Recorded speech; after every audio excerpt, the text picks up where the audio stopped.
We're kicking off the Sports Mag Zone with women's football.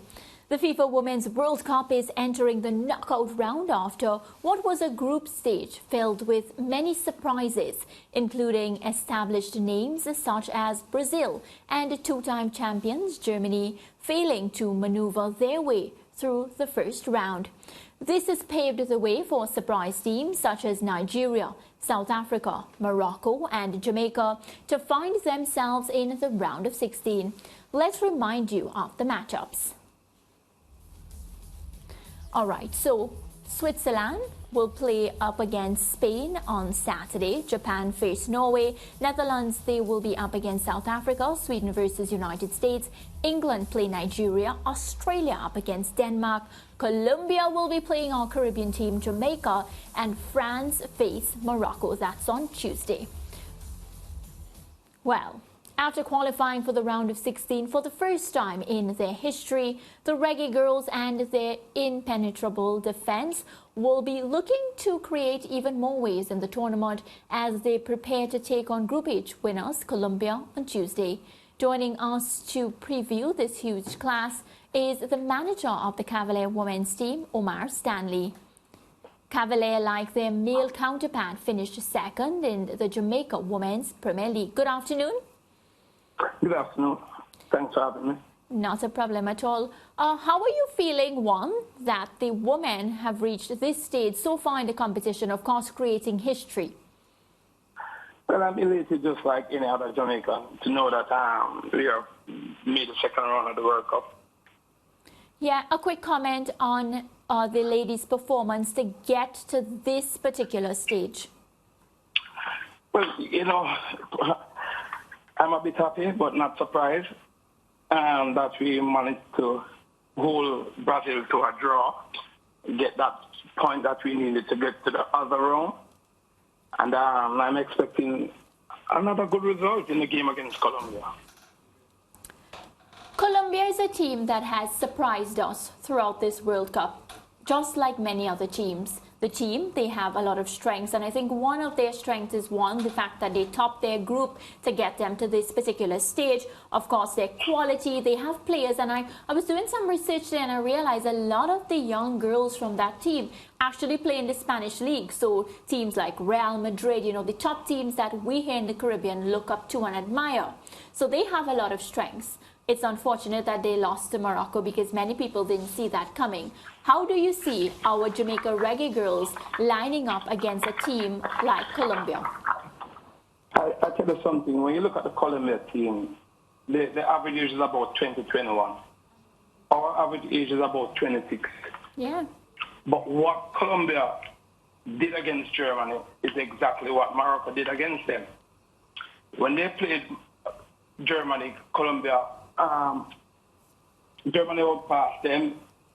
If you look at the stats, Germany had like 68%, Colombia had 32%. Now, when you look at the game against Morocco on the flip side, Colombia had all the possession, Morocco didn't. But at the end of the game, Morocco got the 3 points that they needed to qualify. So if we can put in the similar performance, or even better than what Morocco did, we should be able to get past Colombia. Yeah. Omar, part of the reason why the Jamaica Reggae Girlz are where they are at the moment is because of their solid defense. But they're out of the group stage now and they're into the knockout phase. And you need goals to survive in the knockout phase, even if those goals are coming in a penalty shootout. If you were coach of the Reggae Girlz team, what strategically would you do to enhance their scoring opportunities or their scoring potential? Because they haven't been scoring goals. They have just been very good at defending and not conceding goals. Lance, if you look at what Coach Donald has done, he has set up a 4-1-4-1 formation. And when he does defend, he defends in a lineup with a block of 5 first and then a block of 4 in the back. What I would like to see is the 2 white players who are Matthews and Brown, along with Primus, not so much Spence, getting up the field quicker to join Bunny Shaw, creating opportunities for her to get shots and goal. But tell you something, if he's going with the mindset like Jose Marino, where he's playing behind the ball and playing from the counter, and keeping what he has, we have a good chance just as any other team. Yeah, and what of the susceptibility to the counters on those same flanks? If you want your flank defenders to push higher seeking goals, wouldn't that create some vulnerability when the Colombians go on the counter? When the arguments just took over the Reggae boys, I went and I Googled him and tried YouTube and learned about the coach. And when he was at some forum, he was at a forum speaking, and I was listening on what he was saying, not locally, when he was the coach of Iceland. And he told you that when he was playing Holland, he knew that he didn't have the quality to match Holland. So he played in a particular way that suited his team and suited the players that he has. We don't have much goal scorers outside of Bonishar. So we have to play on the counter. We just need one or two to get alongside Bonishar that we can make small passes, quick passes, and create opportunities to score. I would keep my back four intact. I wouldn't ask him to get up high up the pitch. I would attack with three, based on the side where the ball is, just to stay safe, just to stay compact, and I don't allow the Colombians to break us down when we are out of position. Yeah, Becky Spencer, the Jamaican goalkeeper, has on performance been one of the best goalkeepers in the tournament. If it is that the match goes into extra time and penalties, do you consider her a good penalty stopper that would, match her open play and hence give Jamaica a chance if it is that the game has to be decided on penalties? I'm not sure if she's the only goalkeeper so far that has a clean sheet in 3 games. But she has shown that she's a quality goalkeeper, 32 years of age. She has played a lot in the women EPL for Tottenham. So I think she would come up front for us. She's a quite competent keeper in my eyes. One of the better players along with Bonishar and Spence, who I think is really playing well. She's not gotten mentioned a lot, but I think she's one of the better players in the team. And if we go to penalty, our chance is just as good as anybody else. Mm-hmm. Omar, yesterday we discussed a little bit more of women's football outside of what's happening in the World Cup in New Zealand and Australia, specifically the growth of the women's game in Jamaica. You are part of a Cavalier team that is among the best in women's football. But it has been a struggle, hasn't it, to develop an infrastructure of women's football in Jamaica to match the success of these Reggae Girlz who have now gone to back-to-back World Cup finals. I tell you something, Lance. This year was my first year with Cavaliers as a female coach and the assistant to everything for the female team. I'm the head coach for the U15 team. And when I go around the island and I play these games, I realize that there's real quality inside Jamaica. It's just for we to harness and develop these talents. When you look at a team like Fraser's who won both titles in knockout, they beat us in the knockout and they beat us in the league. And look at even Excelsior, my school, who's dominating schoolgirl football. There's real quality. It's for these ladies to get the opportunity to play a lot more football, a lot more international football. And then, we'll see the benefits down the road. Mm. It is obvious that it's difficult from an investment standpoint to make the domestic women's league as high level as it needs to be to prepare players for overseas or international standard football. But we've seen a player like, let's say, a Jodie Brown, who got a scholarship to the US collegiate system. Is that an avenue that could also help to develop some of the girls from the entire region, from the Caribbean, to get into US colleges? Of course, we know women's soccer, as they call it, is big in the USA. Is that for you an attractive or an ideal route to get some of these girls playing at a higher level and to improve their skills? Most definitely, Lance. If you can get these girls into coming to college and junior college overseas, their football will be far more developed than it is at Jamaica. Not that they're not good female coaches in Jamaica. There are a lot of good female coaches in Jamaica. But one of the things is the marketing of the female game. And I give you an example, lad.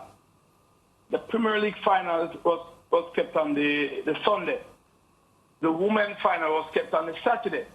So I was wondering, why didn't we have a curtain raiser in one stadium with the female final, that other people could have a broader view of what the female football look like locally, and then we will, start to showcase these girls more. Mm-hmm.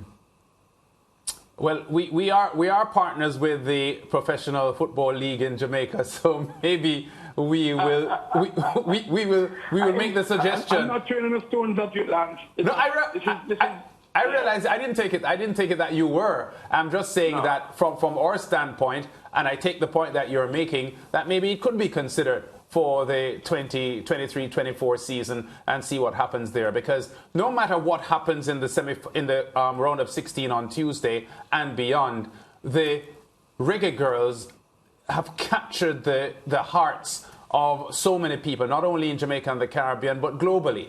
And it would be disappointing for me if women's football doesn't get a huge injection from what has happened in New Zealand and Australia. But we're about to leave it here, though, Omar. Quickly before you go, we know that you're hoping that the Jamaicans will win on Tuesday. But overall in the tournament, we've seen a higher level of football, and some of the big guns have gone out. Brazil, Germany, and the USA looking to be stuttering.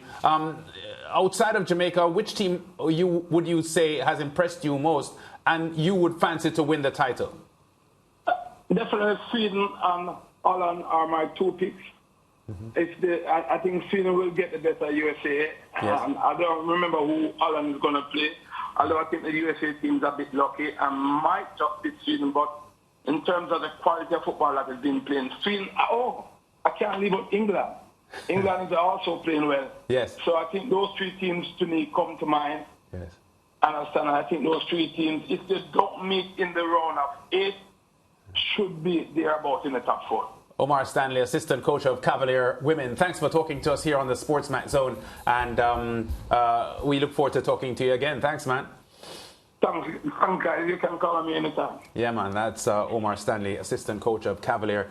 Ricardo and Mariah, he's tipping Sweden, Holland, and England as the top 3 teams as far as he is seeing. Of course, hoping that the Reggae Girlz can get past Colombia and create a bit of a shout in the tournament, or a bigger shout than they've already registered. But I don't think anyone can deny that this tournament, based on quality, is the best we've seen. Gianni Infantino, the FIFA president, said so yesterday, even though the tournament is only halfway through.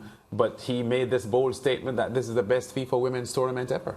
Yeah, 4 of the top 10 teams, Lance and Mariah, did not make it through to the round of 16. Lance pointed out Germany and Brazil. There was also Korea and Canada from this CONCACAF region who have done so well at the Women's World Cup over time. So again, that speaks to the fact that a number of teams from across the world are improving and are understanding how to play a lot of these matches from a tactical standpoint. When you look at, for example, the Morocco game against Colombia, as Coach Stanley pointed out, what Morocco did to the Colombia team is exactly what Colombia did to Germany in their previous match.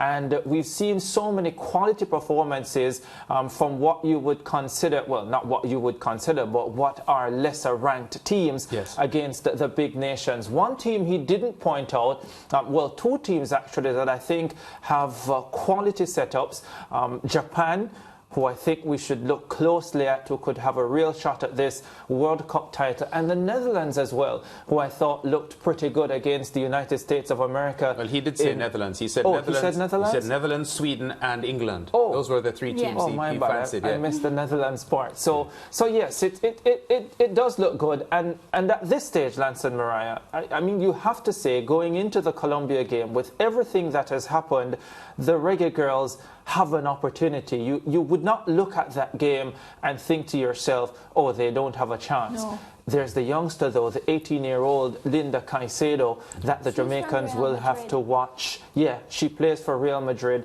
and the Jamaicans will have to watch closely. I think she has already scored the goal of this World Cup. She has tremendous quality. Cutting in from the left. Yes. From the left into the box, and the right-footed shot to the far corner. It was a beautiful goal. And for me, she just has so much quality. And add to that, her paternal grandfather is Jamaican. You've been digging deep, man. You've been doing your homework. Look at her. Doesn't she look as if she has some Jamaican in her lands? Jamaicans, there's no way you're going to claim the girl, eh? She's Colombian. Let me just tell you this. Yeah, but she's a terrific player, though, and she will be difficult to keep at bay, as we've already seen at this World Cup. She's already scored a couple of goals, and she is proven very difficult to handle. So the Jamaican defenders will have their hands and legs full And now I'm with that confused. 18-year-old. I'm so confused. Are you supporting Jamaica for this, or will you be supporting Linda Caicedo, the Jamaican that you want to adopt? What? I'm supporting the Reggae Girlz, always. I'm supporting Jamaica. It doesn't matter what sport. But as you always say, Mariah, when you're on this stage, you are an analyst, and you have to give the people a balanced view of what to expect. Am I not right, Miss Ramarak? That's what I say, but the amount But of what? love you've spoken about for Linda, like you spoke about her yesterday, you brought her back up today again just to remind us about how good she is. Now you're digging deep to find a way. For all you know, Ricardo might try to convince her to play for Jamaica next. Well, you never know. But she is an inspirational figure at this World Cup, though. I mean, Really is. diagnosed with ovarian cancer at 15 years old, and to be dominating at all levels on the 17, on the 20, and now the senior tournament within a year is quite special. I agree with you. Just had to tease you. It's Friday and I won't get to see you You're on not Monday. winning, though. It's break time. I won. Ricardo won, Mariah nil. Break.